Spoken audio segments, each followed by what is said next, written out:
Bismillahirrahmanirrahim. Assalamualaikum warahmatullahi wabarakatuh. Hai sahabat online semuanya. Perkenalkan, saya Auri Dahlan Pratama dari kelas Farmasi D, program studi S1 Farmasi Universitas Garut. Di sini saya mewakili teman-teman saya dari kelompok 1 mata kuliah Imunologi yang terdiri dari 7 orang anggota kelompok. Yang pertama saya sendiri, Auri Dahlan Pratama, kemudian ada Muhammad Aryan Ramadan, selanjutnya ada Fitri Khairunisa, ada Helmi Pratama, ada juga Rahma Yunit Agustin, Riham Jahara Padilla, dan Rina Yuningsi. Nah, sahabat online semuanya, di sini saya akan sedikit sharing terkait salah satu penyakit yang seringkali menimpa kaula muda zaman sekarang, terutama yang salah dalam memilih pergaulan di lingkungan hidupnya, ataupun orang-orang yang ingin melampiaskan hawa nafsunya terhadap hal-hal yang bisa membuat puas akan hasrat yang ada pada dirinya, yaitu dengan melakukan pergaulan dalam seks bebas. Akibat dari pergaulan ini atau dari hal-hal yang dilakukan ini sehingga memicu dan menimbulkan berbagai penyakit yang bisa menggerus masa depan yang baik untuk dirinya, sehingga buah dari hasil pergaulan ini mengakibatkan adanya salah satu penyakit yang sangat mengerikan. Ya, tiada lain itu penyakit HIV AIDS yang kepanjangan dari Human Immunodeficiency Virus dan Acquired Immunodeficiency Syndrome. Perlu sahabat online ketahui bahwasanya HIV ini merupakan penyakit pembunuh nomor 1 di dunia. Mengapa demikian? Karena HIV ini disebabkan oleh virus yang menyerang sistem imun tubuh kita, yang sehingga ketika tubuh kita tidak bisa merespon dengan baik akan adanya ketidakseimbangan di dalam tubuh kita, baik secara keseimbangan organ, kemudian sistem tubuh, yang bisa membuat tubuh kita itu menjadi tidak berdaya, seperti itu.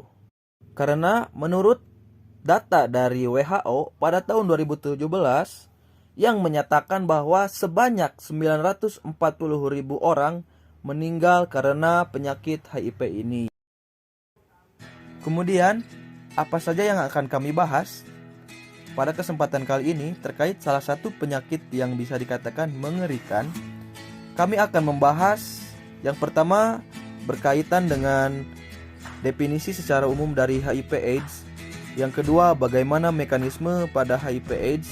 Kemudian, bagaimana secara farmakologi terkait penyakit ini.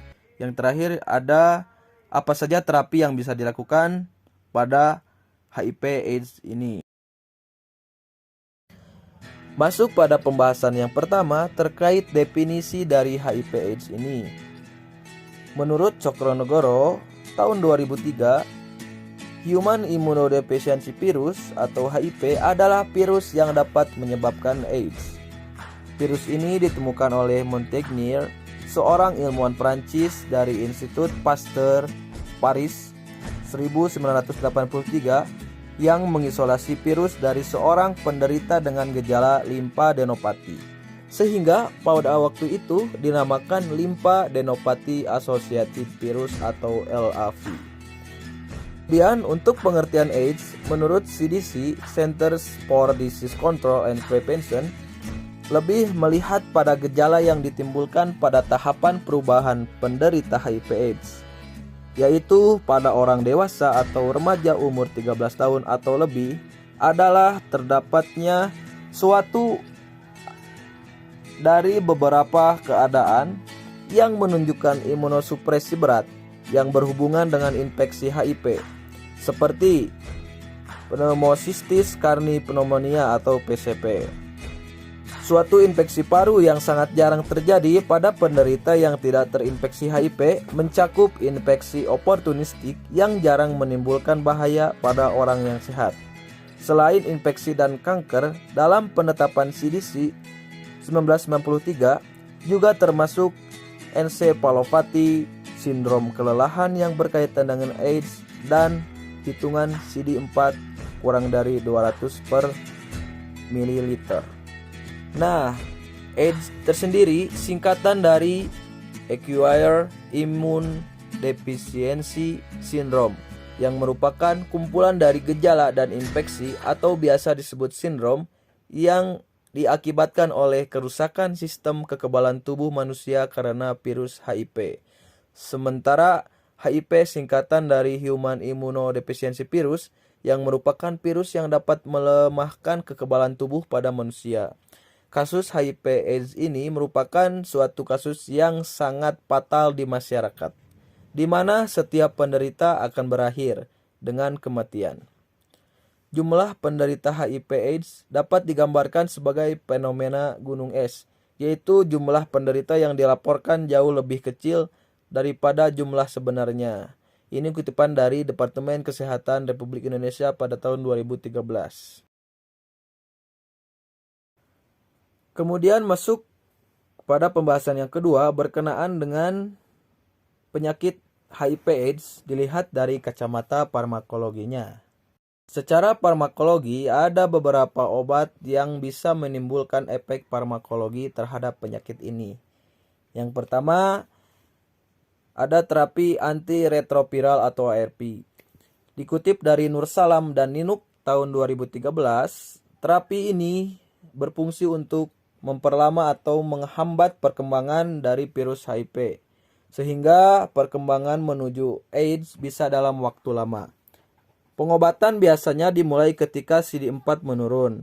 Begitu seseorang melakukan pengobatan HIV menggunakan ARV ini, maka penderita harus minum obat tersebut seumur hidup secara rutin, dan jangan sampai terlewat atau terputus, yang tujuannya untuk menjaga jumlah kadar CD4 dalam tubuh dan mempertahankan kekebalan tubuh.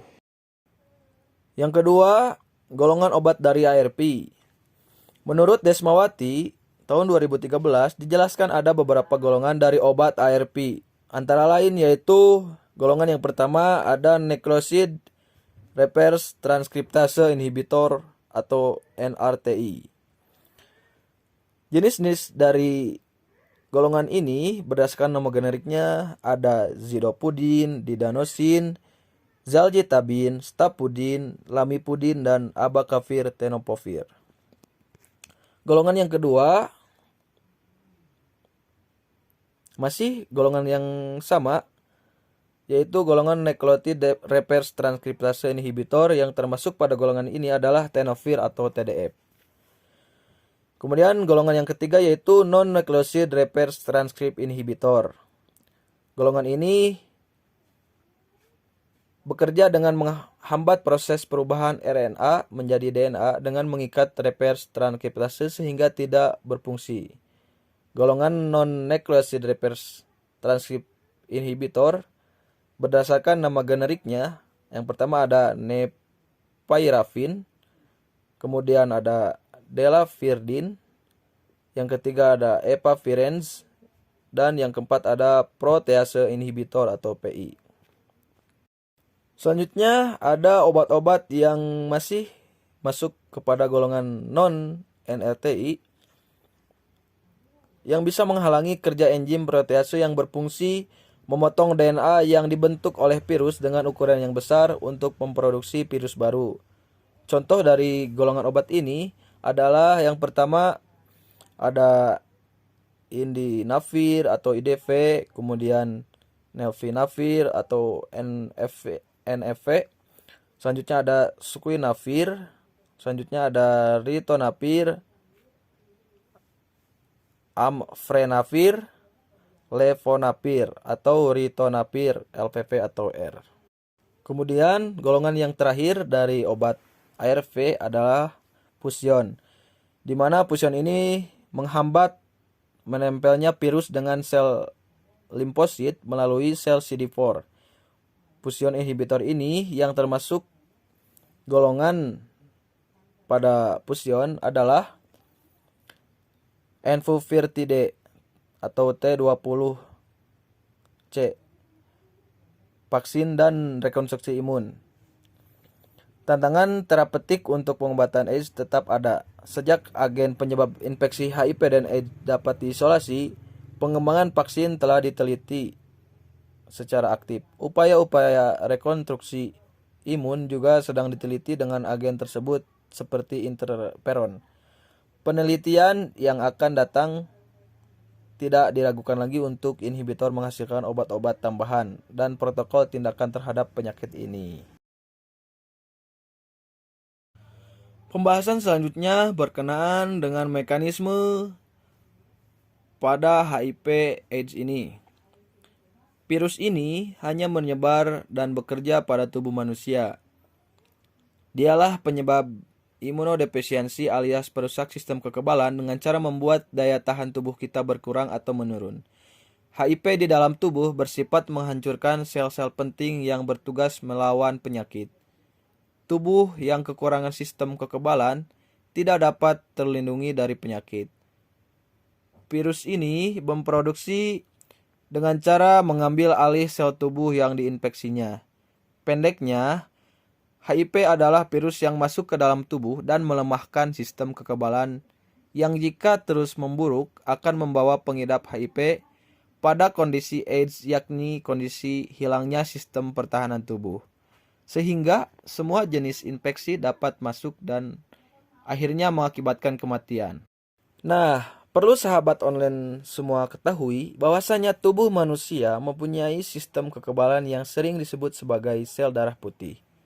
Sistem kekebalan tubuh kita mempunyai tugas yang berbeda, yaitu sel CD4 positif bertugas sebagai sel yang mengenali dan memberi informasi jika ada benda atau sel asing yang masuk ke dalam tubuh. Sedangkan yang lainnya bertugas untuk menyerang dan melumpuhkan sel asing tersebut setelah menerima informasi dari sel CD4 positif. Perlu diketahui juga bahwasanya HIV adalah virus yang secara khusus menjadikan sel CD4 positif sebagai target serangan.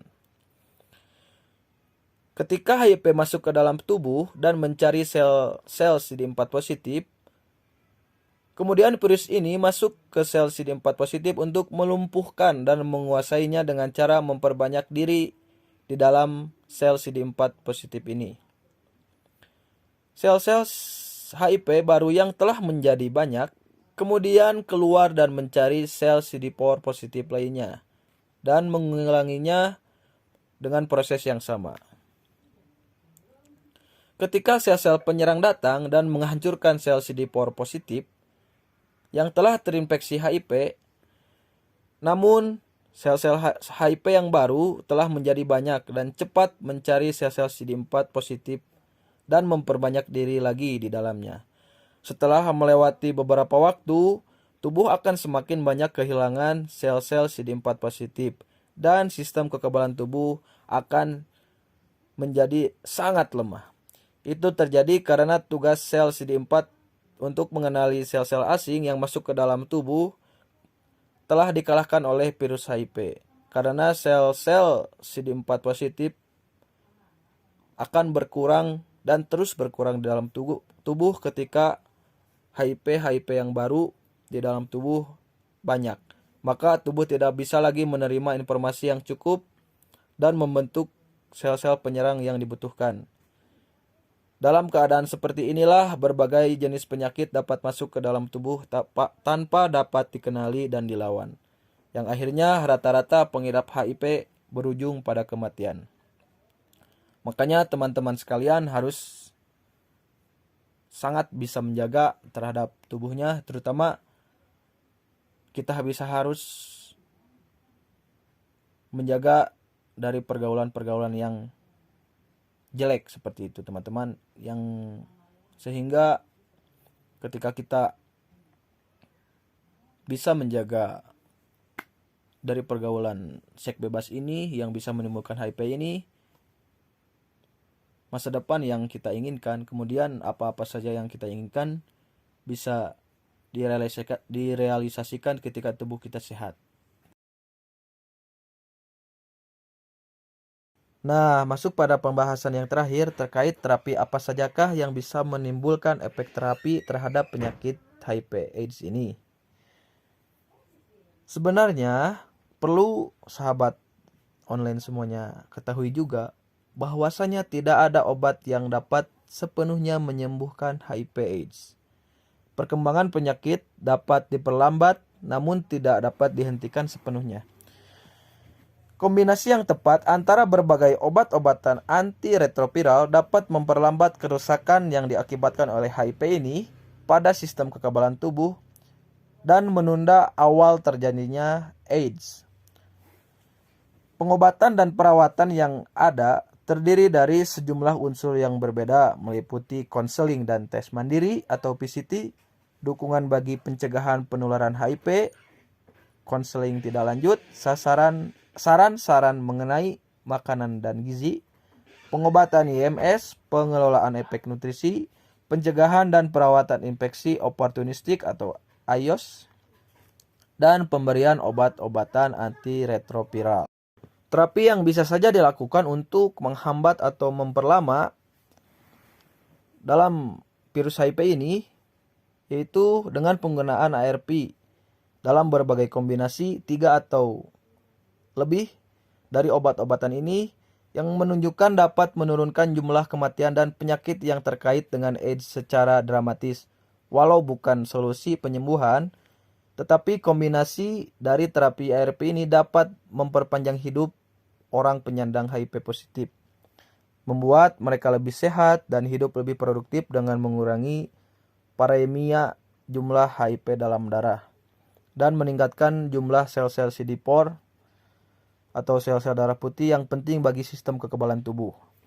Supaya pengobatan antiretroviral dapat efektif untuk waktu yang lama, jenis obat-obatan antiretroviral yang berbeda perlu dikombinasikan. Inilah yang disebut dengan terapi kombinasi atau istilahnya Highly Active Antiretroviral Therapy atau HAART yang digunakan untuk menyebut kombinasi dari 3 atau lebih obat dari ARV untuk anti-HIV ini. Bila hanya satu obat yang digunakan sendirian, diketahui bahwa dalam beberapa waktu perubahan dalam virus menjadikan virus tersebut mampu mengembangkan resistensi terhadap obat tersebut. Sehingga perlu adanya kombinasi dari berbagai obat-obatan antiretroviral ini. Kemudian obat tersebutlah yang akhirnya menjadi tidak efektif ketika hanya digunakan satu obat saja. Yang kemudian virus mulai memproduksi kembali dalam jumlah yang sama seperti sebelum dilakukan pengobatan. Sehingga virus-virus bisa memultiplikasi sendiri dan memperbanyak dalam jumlah yang sangat banyak sekali. Kemudian bila 2 atau lebih obat-obatan yang digunakan bersamaan, tingkat perkembangan resistensi di dalam tubuh itu dapat dikurangi secara substansi. Biasanya kombinasi tersebut terdiri atas 2 obat yang bekerja menghambat reverse transkriptase enzim dan 1 obat penghambat protease. Obat-obatan antiretroviral ini hendaknya hanya diminum di bawah pengawasan medis. Kemudian unsur-unsur perawatan lain atau terapi lain dapat membantu mempertahankan kualitas hidup tinggi saat ARV tidak tersedia. Unsur-unsur ini meliputi nutrisi yang memadai untuk tubuh, kemudian jangan lupa konseling atau konsultasi, kemudian pencegahan dan pengobatan infeksi oportunistik dan menjaga kesehatan pada umumnya, yang sehingga kondisi tubuh kita itu bisa semakin membaik dan semakin lebih efektif dan lebih produktif untuk menjalani kehidupan sehari-hari. Nah, untuk teman-teman yang ingin menggali informasi lebih lanjut terkait informasi-informasi penyakit HIV/AIDS ini, kami telah mencantumkan beberapa literatur yang bisa teman-teman baca untuk meningkatkan wawasan dan pengetahuan yang lebih banyak, yang sehingga dari pengetahuan ini kita bisa menyadari bahwasanya pentingnya hidup sehat, kemudian pentingnya mengontrol diri dari berbagai pergaulan-pergaulan yang tidak baik, yang sehingga kita bisa hidup jauh lebih produktif, hidup jauh lebih efektif dengan memanfaatkan hal-hal positif yang bisa kita lakukan dalam menyongsong masa depan yang lebih baik. Mungkin itu saja yang bisa kami sampaikan, kurang lebihnya mohon maaf. Akhir kata, wallahu muwaffiq ila aqwamit thoriq. Wassalamualaikum warahmatullahi wabarakatuh.